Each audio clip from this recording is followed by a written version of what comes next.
자, 요한복음 20장 30에서 31절 말씀 우리 같이 한번 읽어보겠습니다. 시작. 예수께서 제자들 앞에서 이 책에 기록되지 아니한 다른 표적도 많이 행하셨으나 오직 이것을 기록함은 너희로 예수께서 하나님의 아들 그리스도이심을 믿게 하려 함이요 또 너희로 믿고 그 이름을 힘입어 생명을 얻게 하려 함이니라. 아멘. 제가 이렇게 설교를 할 때 오늘도 반복하는 설교를 합니다. 내가 여러분한테 여러 번 말씀드리고 싶은데 반복할 수 있는 능력을 가지십시오. 반복도 능력입니다. 실력은 반복에서 느는 겁니다. 반복해서 실력도 늘고 깊이도 깊어집니다. 우리가 한 번 본 것은 깊이 들을 수가 없어요. 하나님의 진리는 깊습니다. 그래서 아는 것이라도 나 저거 알아 그러지 말고 다시 들을 때 낮은 마음으로 들을 때 여러분에게 새로운 것이 들려질 줄 믿습니다. 예수님이 복음을 전하다가 자기 고향 마을에 갔습니다. 그러니까 고향에서 예수님의 어린 시절을 봤던 어른들이 저거 목수 아들인데 나 쟤 아는데 마리아의 아들 아니야? 요셉의 아들 아니야? 근데 여기 와서 왜 저러고 있지? 그들은 예수님을 잘 안다고 생각했습니다. 그러니까 설교가 안 들리는 거예요. 내 쟤 알아.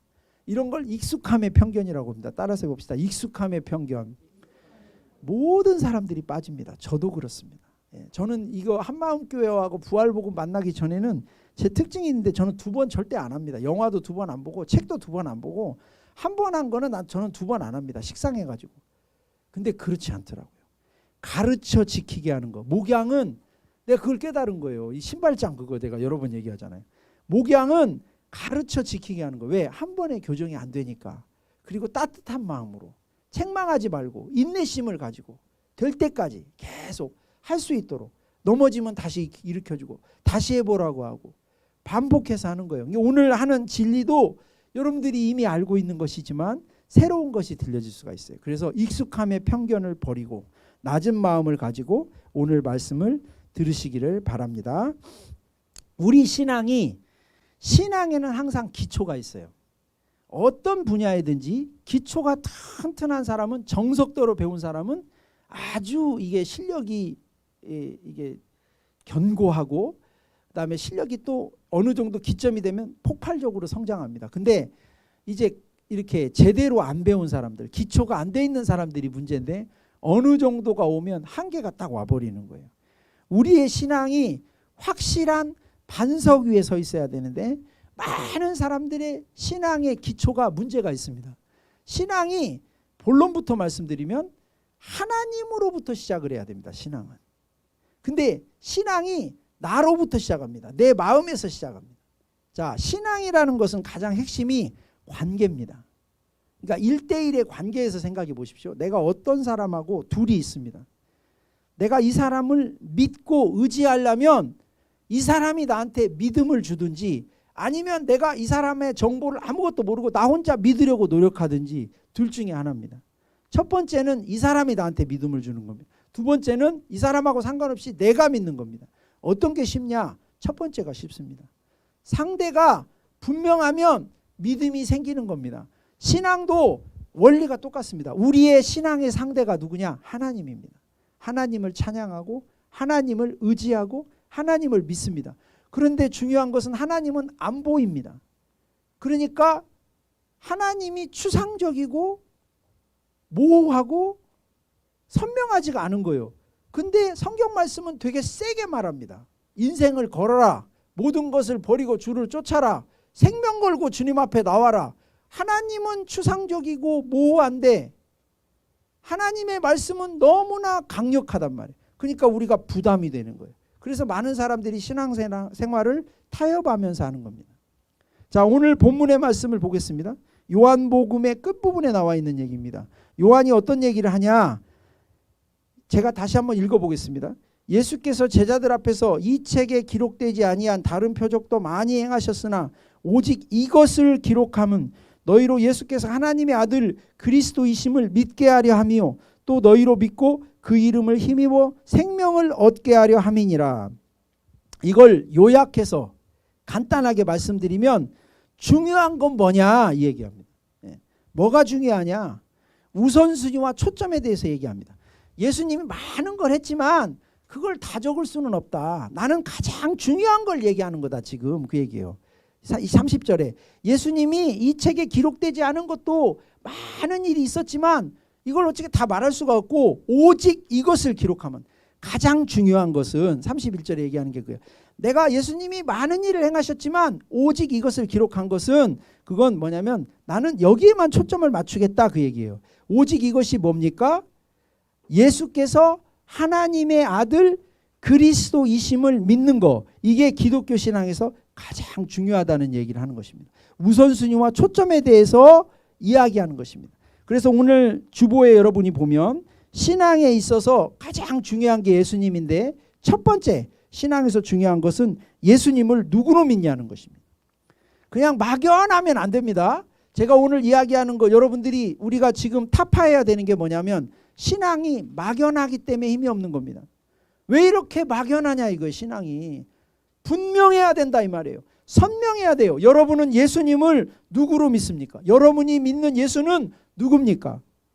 여기서 요한은 예수님을 믿게 하는데 이 책을 쓴 목적이 있다고 이야기하고 있습니다. 예수님을 누구로 믿는데 목적이 있습니까? 하나님의 아들 그리스도로 믿게 하는데. 예수님이 누구라고요? 하나님의 아들 그리스도라.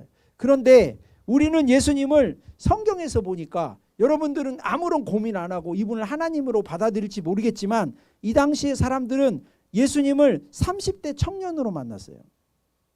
30대 청년을 하나님으로 믿는 것은 쉬운 것이 아닙니다. 우리 교회에서 그래도 가장 비슷한 사람이 태종인데 오늘 태종이 안 왔네요. 태종이 안 온 것 같으네요. 태종이가 지금 36살인가요? 34? 34 맞아요?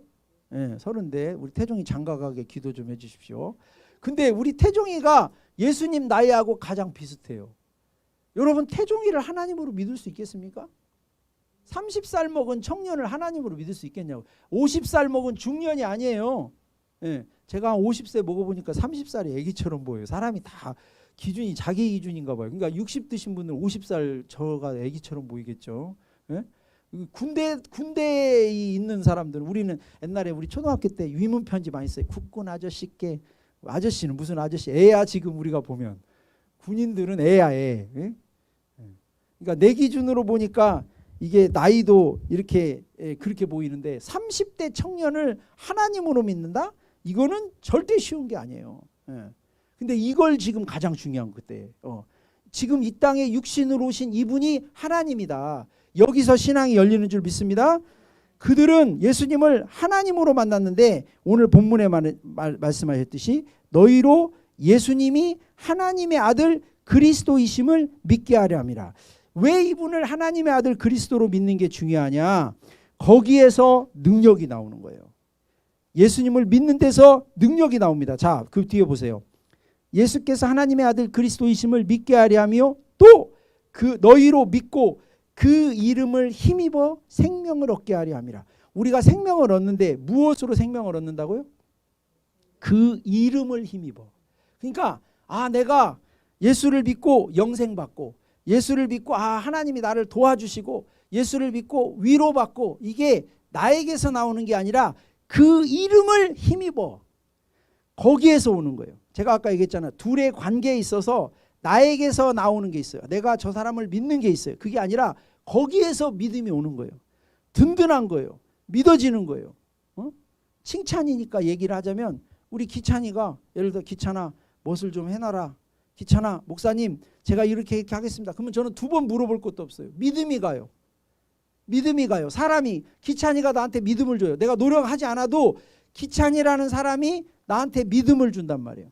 그러듯이 하나님이 여러분한테 믿음을 주냐고 나는 묻고 있는 거예요. 그것이 분명하지 않으니까 믿음 생활이 힘든 거예요. 왜? 내가 믿으려고 하니까. 내가 믿는 게 아니라 그분이 믿음을 주는 거라고. 내가 믿는 게 아니야. 그러면 불공평해요. 왜? 의지가 강한 사람도 있고 약한 사람도 있으니까. 우리가 세상적으로도 보면 결심하면 잘 해내는 사람도 있고 작심삼일인 사람도 있어요. 의지가 박약해가지고 자기가 결심한 것도 1시간도 못 지키는 아주 의지가 박약한 사람도 있고 결심 한번 하면 2년이고 3년이고 꾸준히 하는 사람도 있어요.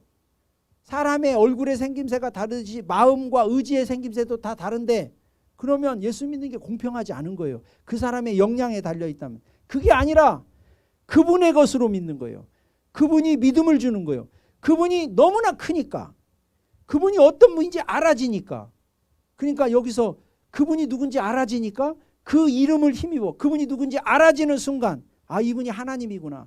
성삼위 하나님, 성부 하나님, 성령 하나님, 성자 예수님, 아들 하나님이시구나. 삼위일체 중에 한 분이시구나. 하나님의 본체이신 이분이 오셨구나. 이분을 하나님이 살아계시구나. 그리고 이분이 십자가에 달려 죽으신 것이 부활을 통해서 누가 죽은 죽음인지 알아지니까 그분의 사랑도 알아지고 그분의 살아계심도 알아지니까 그것을 힘입어. 그것을 힘입어.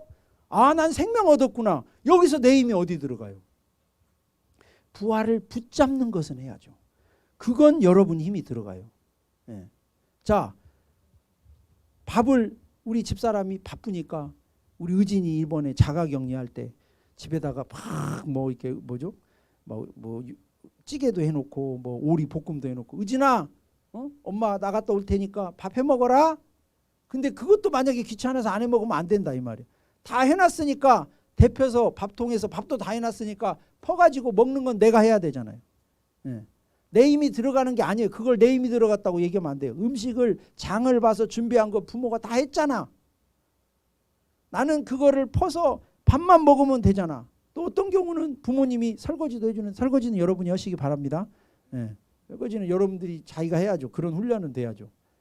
그러니까 내 힘이 들어가는 게 아니에요. 복음은 하나님이 다 만들어주고 밥상을 차려놓은 곳에 숟가락만 여러분이 들면 되는데 예수님을 누구로 믿는가? 여기에 이분이 누군지가 안 알아지니까 믿음이 약한 거예요. 그러니까 자꾸 부담스러운 거예요. 교회에서 자꾸 빚쟁이 빚독초 가듯이 예수님이 살아라 이러니까 부담스러운 거예요. 부담스러운 게 아닙니다. 이분이 누군지 알아지면 그렇게 살고 싶은 생각이 드는 거예요.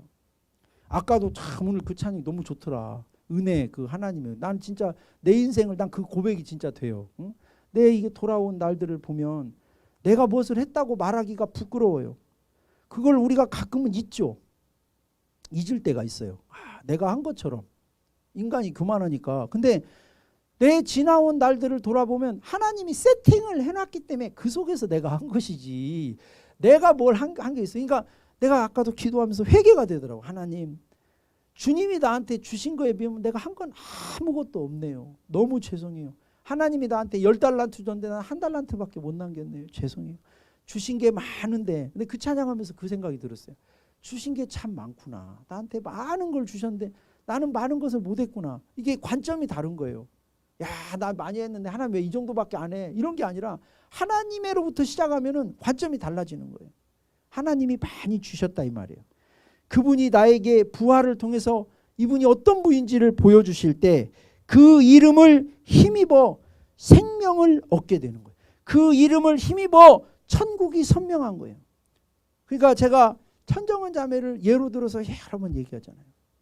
우리가 교회에서 얘기할 때는 여러분 영원한 세계가 있는 줄 믿습니까? 죽음 뒤에 천국이 있는 줄 믿습니까? 다 믿는다고 그러죠. 근데 교회 밖을 나가서 여기서 은혜는 받는데 밖에 나가서 실제로 여러분이 여러분의 현장에 딱 다가오면 실제적인 거니까 실제하고 말씀이 부딪히면 여지없이 박살나버린다.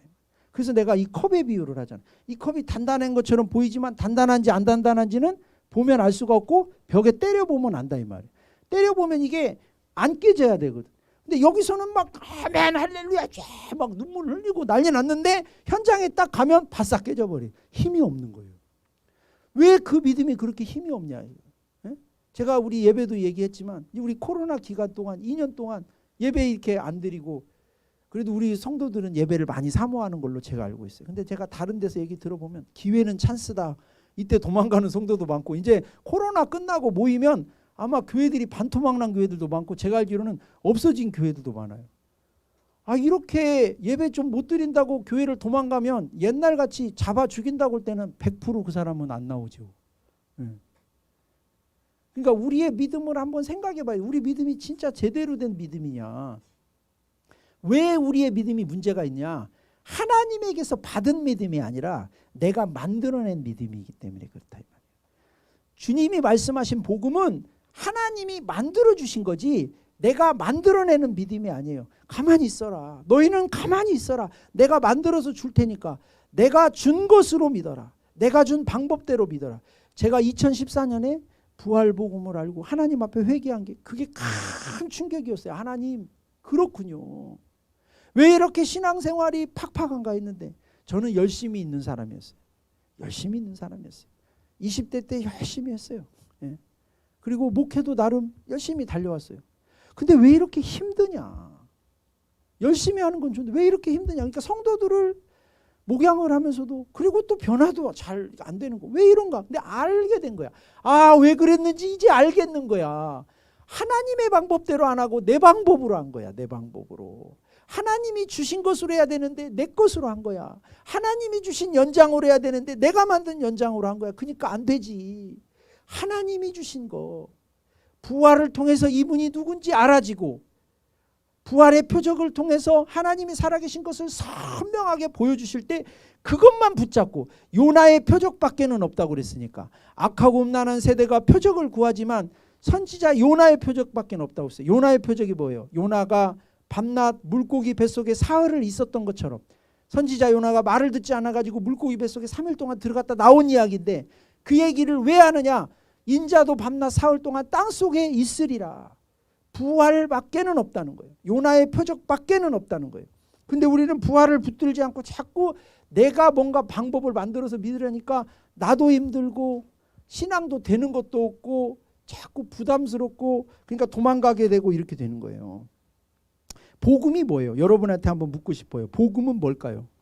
복음은 많은 사람들이 복음이 뭐냐고 물어보면 복음은 십자가라고 그래요. 여러분 십자가는 기독교의 중심인 건 맞아요. 왜냐? 십자가는 하나님의 사랑의 절정이에요. 하나님이 우리를 사랑하신 것이 최고의 절정으로 나타난 사건이 십자가예요. 누가 자기의 생명을 주겠어요? 하나님이 창조주 하나님이 우리를 위해서 사람이 되어서 희생한 사건이니까 그래서 예배당의 중심에 십자가가 있잖아요. 십자가는 기독교의 절정이고 하나님의 사랑의 절정이고 중심인 건 맞는데 죄송하지만 복음의 가장 주제는 십자가가 아닙니다. 복음의 가장 주제는 예수입니다. 디모데후서 2장 8절 여러분 본문의 말씀 저기 우리 주보에 있습니다. 한번 읽어봅시다. 디모데후서 2장 8절 같이 읽어봅시다. 시작. 내가 전한 복음대로 다윗의 씨로 죽은 자 가운데서 다시 살아나신 예수 그리스도를 기억하라. 자, 이 말을 다시 한번 생각해 보십시오. 바울이 디모데에게 보낸 편지에서 내가 전한 복음은 뭐였냐. 제가 지금 지어낸 말이 아니라 이 구절을 보세요. 바울이 내가 전한 복음이 뭐였냐. 죽은 자 가운데서 살아나신 예수가 복음이다 이 말이에요. 다시 이 말씀을 보세요. 내 말이 틀렸는지. 내가 전한 복음은 죽은 자 가운데서 살아나신 예수다. 그분을 기억하라. 이게 복음이다. 복음은 십자가가 아니라 예수입니다. 예수. 십자가에서 하나님의 사랑이 나타났죠. 십자가의 사랑으로 우리가 구원받았죠. 십자가에서 우리를 위해서 죽으신 그 피로 우리가 죄사함 받았죠. 맞아요. 그건 기독교의 중심이 맞아요. 그런데 불신자에게 십자가를 아무리 전해도 그 사람은 하나님이 있는 것도 안 믿는데 그게 그 사람한테 통하겠습니까? 자기가 죄인인지도 모르는데 출발을 어디서 해야 되냐 이거예요. 출발을. 하나님의 아들이 이 땅에 오셨다. 믿을 수 없죠. 거기서부터 믿을 수 없는 거예요. 사람이 되셨다. 아까 얘기했잖아요. 30세 청년을 하나님으로 믿을 수 있냐 이거예요. 여러분 그래서 우리는 이게 감이 잘 안 오면 여러분들이 상상을 해봐야 돼. 2000년 전으로 한번 가보세요. 타임머신을 타고. 여러분이 그 시대에 가서 예수를 만났어요. 예수님을. 타임머신을 타고 가면 예수님을 만날 거 아니에요. 그 당시에 사람인 예수님을 만날 거 아니에요. 그분이 누구라고요? 하나님이라니까. 그분이 하나님이라고 했을 때 그 초대교회 제자들과 그 예수님을 만났던 사람들에게 하나님이 추상적이겠냐고. 뭔 말인지 알아요? 2000년 전으로 돌아가서 예수님을 만났어. 예수님, 아 정말 당신이 내가 하나님이다 뭐 얘기하고 이렇게 하는데 이분 얘기를 듣는데 내가 지금 내 앞에서 대화를 나누고 있는 이분이 사람으로 오신 하나님이다 이 말. 그러면 만약에 이게 믿어지면 하나님이라는 분이 추상적이겠냐고. 이 사람에게. 천국과 지옥이 추상적이겠냐고. 추상적이지 않지. 분명히 존재하는 거지. 그러니까 믿음이 확 생겨버리는 거예요. 그래서 요한복음 2장 22절에 제자들이 부활하신 예수님을 통해서 성경의 모든 말씀을 믿게 됐다는 거예요. 부활이 선명해지니까 이분이 하신 모든 말씀이 믿음이 가는 거예요. 너무나 중요한 말씀이니까 다시 한번 읽어봅시다. 요한복음 2장 22절 시작.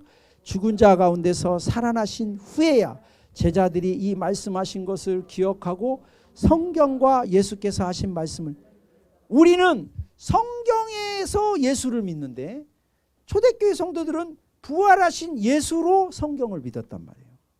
달라요, 우리하고. 그러니까 성경이, 우리는 그냥 믿잖아요, 성경을. 성경에, 야 너는 예수님의 부활을 믿니? 아 믿지. 당연히 예수 부활 안 믿는 사람 왜 믿니? 성경에 써 있잖아. 그럼 성경이 하나님 말씀인 거 어떻게 믿니? 그냥 하나님 말씀이지 성경은. 이렇게 된단 말이에요. 근데 초대교회 성도들한테 가서 성경이 왜 하나님 말씀이냐라고 물으면 그들은 이렇게 대답합니다. 이 성경을 주신 예수님이 부활하셨기 때문에, 그분이 하나님이시기 때문에 그분이 하신 말씀은 다 진리다, 이렇게 말해요. 우리는 성경이 왜 하나님 말씀이냐고 하면 그냥 성경이니까. 그런 것은 어려움이 오면 깨져버려요. 지금은 괜찮지만 구체적인 힘겨루기가 딱 들어가면, 관상용으로는 좋을지 모르겠지만 그런 신앙은, 비닐하우스 온실 속의 화초 같은 그런 신앙은 치열한 삶의 어떤 무게를 견뎌내지를 못해요. 박살나버려요. 힘이 하나도 없어요. 왜 부활로 믿어야 되냐? 우리가 믿는 믿음은 관념이 아니에요. 철학이 아니에요. 힘이 있어야 돼요. 밀리지 않아야 돼요. 제가 항상 얘기하지만 이 종이가 무슨 힘이 있습니까? 그런데 이 벽에다 이 종이를 붙여놓으면 이걸 누가 찍겠습니까? 그리고 이걸 누가 밀겠어요? 벽이 받쳐주는데. 이 벽이 하나님인 줄 믿습니다. 그러니까 여러분들이 하나님이 살아계신 게 선명해야 된단 말이에요. 그러니까 많은 사람들이 그래요. 복음을 전하다 보면 그게 내 삶하고 지금 무슨 상관이 있나. 자, 이번 주에 여러분들이 혹시라도 어마어마한 일을 겪고 오신 분들이 있다. 내 자식이 이번에 너무나 큰 일을 겪어서 막 큰 어려움이 있었어요. 또는 막 여러분의 가정에 정말, 우리 교회는 말보다 어려움이 있어요. 그러면 오늘 여러분이 앉아서, 아니 목사님이 오늘 설교 주제가 뭐예요? 예수님이 복음이다. 다 맞는 얘기인데 그게 지금 나하고 무슨 상관이 있냐 이렇게 물으신다면 상관이 있죠. 하나님이 살아계시면 그것으로 여러분의 삶을 풀어갈 수가 있는 거예요. 왜냐? 그 이름을 힘입어 우리가 그분의 도움을 받고, 그 이름을 힘입어 생명을 얻고, 그 이름을 힘입어 그분의 인도도 믿은 거니까, 이분이 선명해지면, 힘을 받을 수 있는 이분이 선명해지면 이것을 통해서 우리가 모든 것을 얻는 거예요. 왜 여러분이 하나님의 인도가 의심스럽고 인생이 두려워지고 삶이 우울해지고 힘들어지냐면 내가 의지하는 그분이 힘이 없으니까 그래요. 그분은 힘이 없는 분이 아니에요. 내가 믿는 하나님이, 여러분이 관념으로 믿는 그 하나님은 힘이 없어요. 만들어낸 거니까. 그림 속의 하나님이니까. 그림 속의 하나님을 우리는 믿는 게 아니라 살아계신 하나님을 믿는 것입니다. 그 이름이 힘이 돼야 돼요. 그 이름이 힘이 돼요. 오늘 우리 집 어머니를 모시고 다 주일마다 모시고 이렇게 오는데, 우리 의진이가 타니까 우리 어머니가 나강아지 왔는가 나강아지 왔는가. 의진이가 물어봐요. 할머니 저 예뻐요? 예쁘냐고 이제 물어보고, 아빠는 예쁘냐고 물어보니까 우리 어머니가 니네 아들인데 예쁘냐고 하니까 아빠가 예쁘기는 뭐가 예쁘냐고, 나이들은 든든하기만 하다고 그래. 예. 자식이지만 저를 굉장히 예뻐했어요 우리 어머님이. 이제 제가 50이잖아요. 뭐 예쁘다기보다는 든든하다 이거. 근데 내가 만약에 죽었다, 그러면 제가 든든하겠어요? 자식은 울타리다. 우리 어머니가 우리 의진이한테 그러는 거. 니네가 이쁘지. 너희 아빠는 내 아들이지만 든든하다. 무슨 일 있으면 얘기하면 니네 아빠가 해주고 그러니까 든든하고 울타리고 그것이. 근데 내가 죽었다. 아들인데 죽은 아들이다. 그러면 든든하겠냐고. 똑같아요. 사람들이 왜 여러분 하나님이 든든해요? 예, 저렇게 딱 얘기할 수 있지만은 실제로 현장에 딱 가보면, 예, 하나님이 든든하냐고. 왜 여러분이 하나님이 든든하지 않은 분들은 왜 그런 줄 알아요? 하나님이 죽어있기 때문에 그래요. 여러분이 믿는 하나님은 죽은 하나님이기 때문에 안 든든한 거예요. 하나 위로가 안 되는 거예요. 목사님은 내 사정도 모르고 저기서 마이크 들고 이렇게 소리를 지르고 그래. 내 사정도 모르고. 내가 여러분 사정을 알 필요가 뭐가 있어요? 솔직히 몰라도 돼요. 하나님이 도와주는 거지 내가 도와주는 겁니까? 근데 그분이 살아계신 것이 선명하면 든든하다 이 말이에요. 저같이 부족한 아들도 엄마한테 든든한 아들이 될 수 있단 말이에요. 근데 하나님이 선명하지가 않으니까 그 이름을 힘입어 생명을 얻게 하는 저게 안 되는 거예요. 이름에 힘이 안 받아져. 여기 지금 여기 천장이 이렇게 울퉁불퉁하잖아요. 요거를 사실 천장을 이렇게 사실 제대로 하는 방법, 나는 기술자가 아니까 잘 모르겠지만 이런 거 막 떨어질 때 저런 거 떨어질 때 피스를 박으면 나사를 박으면 안 박혀요. 왜? 힘을 받을 게 없어.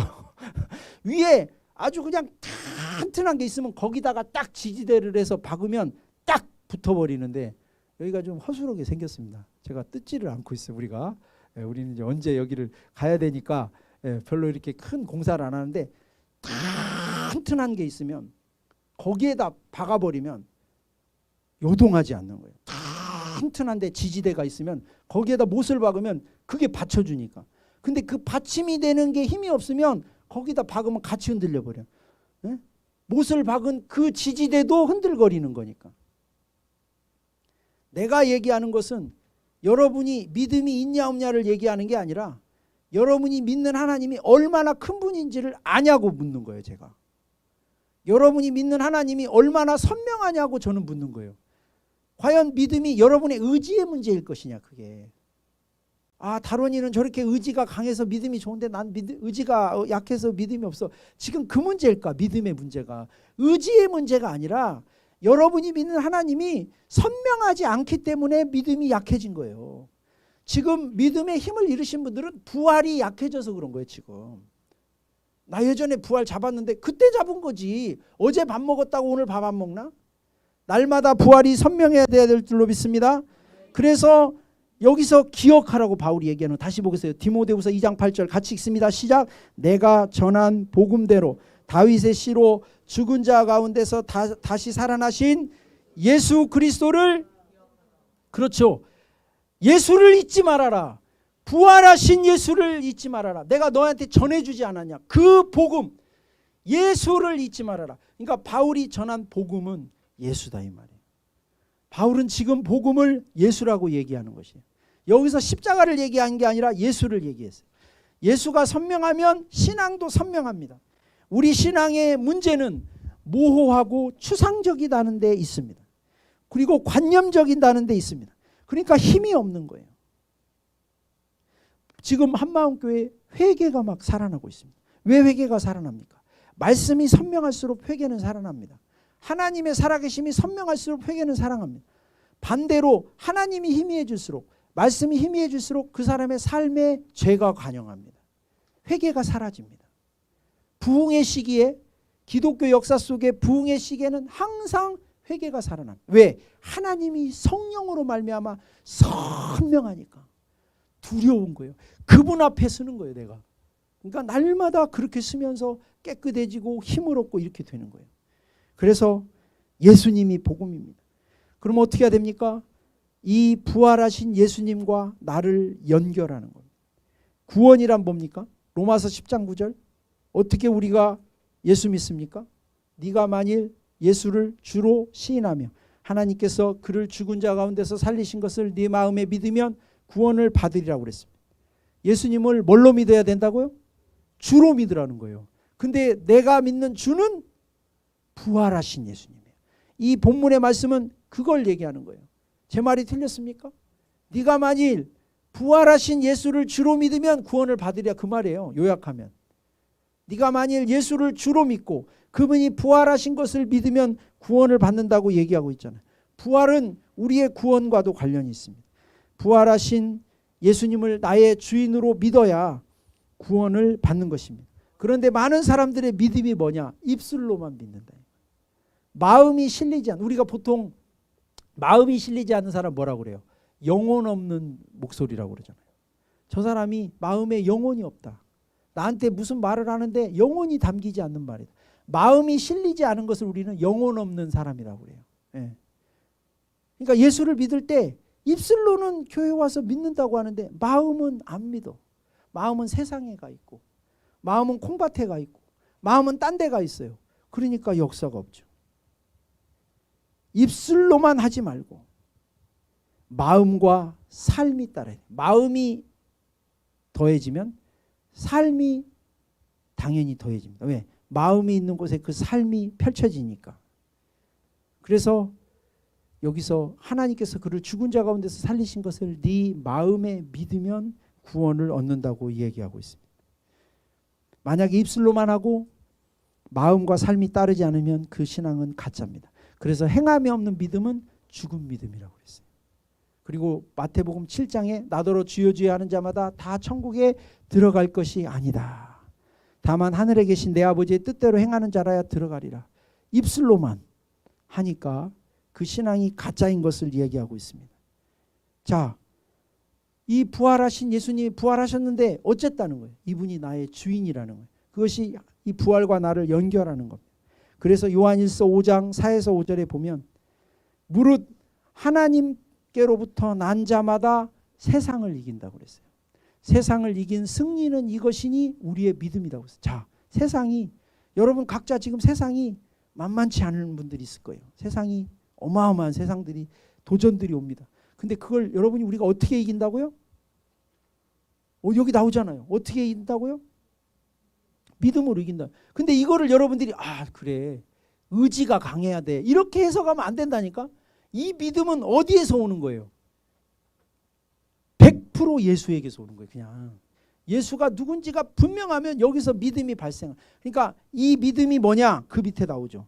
예수께서 하나님의 아들이심을 믿는 자가 아니면 세상을 이기는 자가 누구냐? 그 얘기는 뭐냐?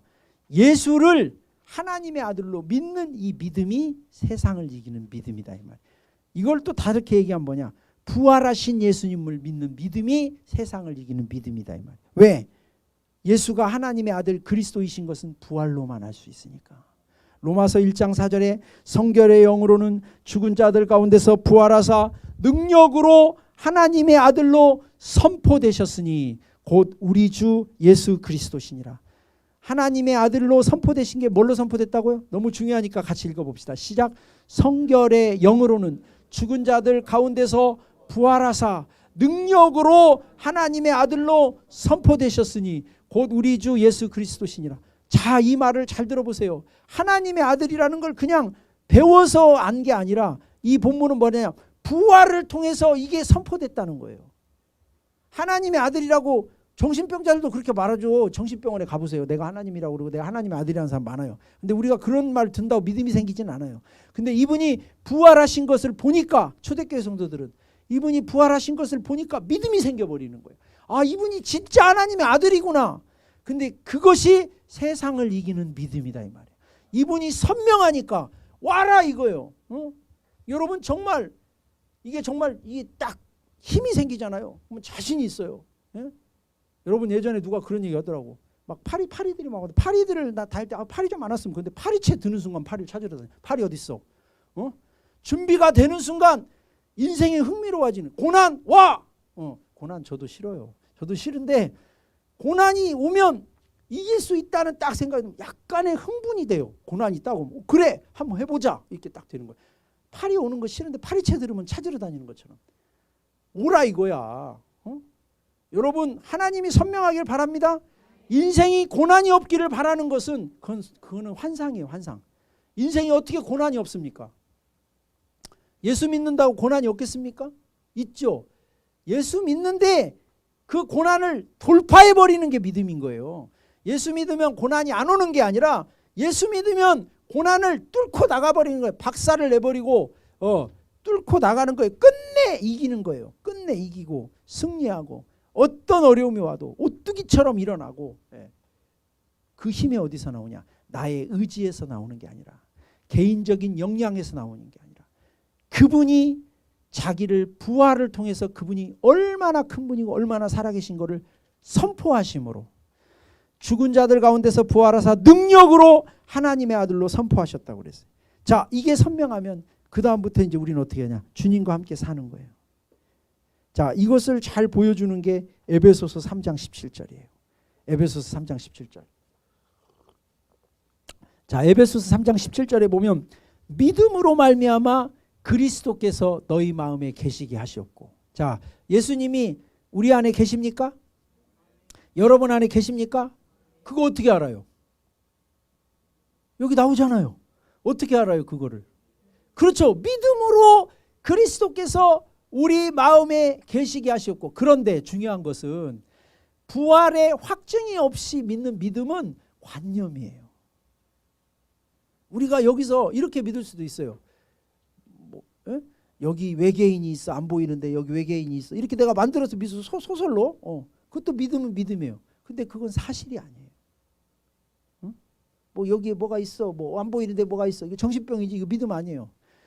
믿음이 그냥 내가 만들어낸 믿음이 아니라 부활을 통해서 사실이에요. 사실. 이분이 부활하셨기 때문에 이분이 얘기하셨잖아요. 세상은 어둠이다, 내가 너와 함께 할 것이다. 예수를 주인으로 믿는 자는 내가 너와 함께 할 것이다. 그래서 이 부활을 통해서 주님이 나와 함께 하시는 걸 믿는 거예요. 믿음으로 말미암아 그리스도께서 너희 마음에 계시게 하시옵고, 그 다음에 어떻게 해요? 너희가 사랑 가운데서 뿌리가 박히고 터가 굳어져서 능히 모든 성도와 함께 지식에 넘치는 그리스도의 사랑을 알고. 신앙은 뭐냐? 믿음으로 부활하신 예수님이 나와 함께 하신다는 걸 붙잡고 성도들과 함께 살아가는 게 신앙이구나. 끝. 다시. 신앙은 뭐라고요? 부활하신 예수님을 통해서 믿음으로 그분이 나와 함께 하시는 것을 붙잡고 성도들과 함께 살아가는 것이 신앙이다. 끝. 신앙이 뭐냐? 다시. 신앙은 뭐라고요? 믿음으로 부활하신 예수님이 나와 함께 하시다는 사실을 붙잡고 성도들과 함께 살아가는 것. 그러면 그 속에서 뭘 배우냐? 사랑을 배워요.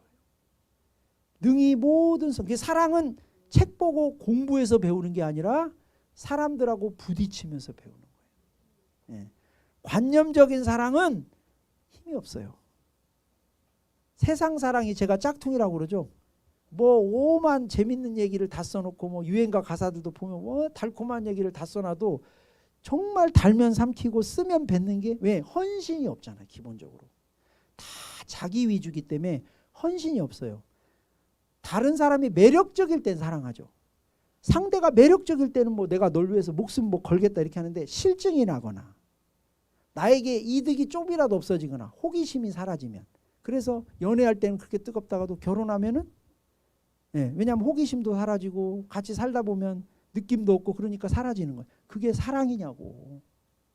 사랑은 헌신이에요. 헌신. 사랑은 상대를 위해서 나를 주는 거예요. 그게 안 되잖아요. 내가 헌신할 마음이 안 되는데 무슨 사랑을 운운하겠냐. 근데 우리가 예수를 믿고 예수님 말씀에 모든 사람의 종된 자가 되라고 했습니다. 능히 모든 성도와 함께 지식에 넘치는 그리스도의 사랑을 알고 그 너비와 깊이와 높음이 어떤 것을 깨달아 하는 거예요. 자, 우리 성도들 여러분들 여기 오셔가지고 우리 교회에서 지금 영혼들 섬기는 분들 사랑을 좀 배우고 있죠? 배우고 있을 겁니다. 아마 여러분들이 여기서 영혼들을 섬기면서 사랑에 대해서 배워지면 여러분의 가정에 가서도 어떻게 해야 될지가 아마 배워질 겁니다. 현장에서 배우는 거지 탁상에서 배우는 게 아니에요. 명심하세요. 2000년 전 기독교인들은 문맹들이 많았어요. 책을 보고 신앙생활한 사람들이 아니에요. 그 사람들은 신앙의 삶을 산 거죠. 여기 전화 받는 구역이니까 이해하세요. 여기 이 근처는 항상 전화 받는 구역. 그러니까 오늘도 전화 받으시니까 이해하시고. 자, 그러니까 여러분 보세요. 아니 왜냐하면 김소웅 집사님이 저거 막 가지고 나가기에 몸이 불편하시잖아요. 그러니까 저렇게 받으셔야 돼요. 어쩔 수 없어요. 그냥 저도 그냥 쑥스러우니까 제가 얘기하는 거예요. 그냥 얘기하다. 이게 동생이죠? 동생이 그렇게 형을 아내같이 챙겨요. 아내보다 나아요. 진짜 막 형이 어디 갔는가 어쨌는가 막 동생이 진짜 그러더라고. 근데 이제 이렇게 얘기하는데 설교의 흐름이 끊긴다는 게 문제예요. 제가 이렇게 얘기하면은. 자, 어쨌든 여러분들, 그래서 신앙은 주님과 함께 사는 거다. 자, 그러면 이제 우리 여러분 제가 주보에 5개를 딱, 신앙은 중요한 게 뭐냐? 예수를 누구로 믿냐? 그 예수만 선명하면 거기서 뭐가 나온다? 능력이 거기서 나오는 거야. 내 의지에서 나오는 게 아니라. 신앙은 개인기의 문제가 아니라 그분에게서 나오는 거예요. 그리고 그 예수가 복음이에요. 그걸 강력하게 전하면 교회는 힘이 생기는 거예요. 우리 삶에 힘이 생기는. 그리고 그 부활하신 예수님과 나를 연결하세요. 그분의 사랑하고 나를 연결하고 그분의 살아계신과 나를 연결하고. 그러니까 우리 여기 청소년들 잘 들어. 니네 학교에서 성적 좀 떨어지고 누가 학교에서 니네 왕따 시키냐, 누가 너네 미워도 걱정하지 마. 하나님이 너희를 사랑하는데 뭘 걱정할 게 뭐 있어. 예수가 너희를 위해서 생명을 주시는 분이 있는데 뭘 걱정할 게 뭐 있어. 하나님, 여러분, 내가 언젠가 심리학자한테 들은 적이 있어요. 사랑받는 사람은 얼굴이 환해. 여자분들도 보면 남편 사랑받는 사람은 얼굴이 밖에 나와도 환해. 자신감이 넘치고 얼굴이 예쁘고 미웃골 떠나서 막 얼굴이, 남편 사랑받는 사람들은 막 얼굴이, 애들도 그래요. 사랑받는 사람들은 얼굴이 자신감이 있어요. 막 기죽고 주눅 들어있죠. 빵점 맞아도 기죽지 마. 예수가 여러분을 사랑하는 줄 믿습니다. 근다고 빵점 맞으면 안 되지. 공부는 열심히 하고, 그러나 세상에서 뭐 좀 못하고 괜찮아. 알았지? 그래서 부활하신 예수님과 나를 연결하세요. 주님과 함께 사는 게 신앙입니다. 함께 살아가는 거예요. 함께. 이렇게 함께 죽을 때까지 여기서 같이 사는 거예요. 여기서 시집가고 장가가고 애도 키우고, 여기서 죽어도 여기서 죽고, 장례식도 우리 같이 하고, 그냥 여기서 사는 거예요. 예수 마을이에요. 예수 마을. 아시겠어요? 예수 마을. 예수 마을. 이 마을을 떠나지 마세요. 여기서 사는 거예요. 그냥 같이 살아요. 그러니까 무슨 너무 힘들지 마. 밥 없으면 교회 와서 먹으면 되잖아. 뭘 이렇게 복잡하게 생각해. 잘 데 없으면 유아실 와서 자요. 그냥. 뭐 차 없어요? 그러면 우리 성도들한테 차 좀 태워다 달라고 하시고, 그냥 함께 사는 거예요. 예? 요새는 마을이 없어졌잖아요. 예? 요새는 아파트 도시화 되면서 앞집에 있는 사람하고도 모르잖아요. 이게 지금 유일하게 살아있는 현대사회의 공동체. 이게 어마어마한 거예요. 이것이. 예? 알겠지? 니네들은 언제 가면 이런 형들이 놀아주냐. 어디 가서 니네 형들 니네 상대도 안 해. 어디 가봐. 20대 형들이 니네 상대나 하는가. 여기나 되니까. 이게 지금 옛날에 그 고유한 공동체 마을과 같은 현상들이 여기서 벌어지는 거예요. 현대사회에 이런 게 있어요? 어디가 있어요? 누가 젊은 아이들이 노인들하고 얘기합니까? 얘기도 안 해요. 노인들 붙여주지도 않아요. 미안한 얘기지만. 여기 청년들하고 같이 막 지내고 얼마나 좋아요. 응? 막 삼촌들이 막 밥 사주고 막 얼마나 좋습니까? 이게 최고인 거예요. 뭐 걱정하지 마세요. 그러니까 너무 그렇게 막 복잡하게 생각하지 말고 열심히 살되 뭐 이 세상에서 경쟁에서 좀 처지더라도 괜찮아요. 뭐 사람이 좀 뭐 이렇게 경쟁에서 또 이기는 사람도 있고 1등도 있고 50등도 있는 거지. 누군가는 50등 하는 거지. 열심히는 살아야지만. 알겠죠? 딱 어깨 피고 딱 기죽지 말고. 아시겠죠? 자신감 있게. 왜 자신감 있냐? 하나님이 날 사랑하시기 때문에. 아멘. 아멘. 기도하겠습니다. 하나님 아버지, 오늘도 주님 앞에 나아갑니다. 우리 삶에는 여러 가지 문제들이 있습니다. 우리 성도들 중에 일이 잘 풀리지 않고 여러 가지 사방이 막힌 것처럼 꽉 막힌 사람들도 있습니다. 그러나 예수가 우리의 후원자고, 예수가 우리의 아버지시고, 예수가 우리의 기업이 되시오니 주님을 힘입어 모든 것을 돌파하고 모든 것을 이기고 승리할 수 있도록 은혜 베풀어 주옵소서. 부활이 선명해서 예수가 선명하고 하나님 살아계신 게 선명한 우리 모두가 되게 하여 주옵소서. 이제는 우리 주 예수 그리스도의 은혜와 하나님 아버지의 크신 사랑과 성령이 함께 하시는 은혜가 부활하신 예수님 붙잡고 선명한 하나님의 인도 가운데 나아가기를 원하는 당신의 사랑하는 백성들 머리 위에, 풍성한 교회 가족 위에 이제부터 영원토록 함께 하시옵기를 간절히 축원하옵나이다. 아멘.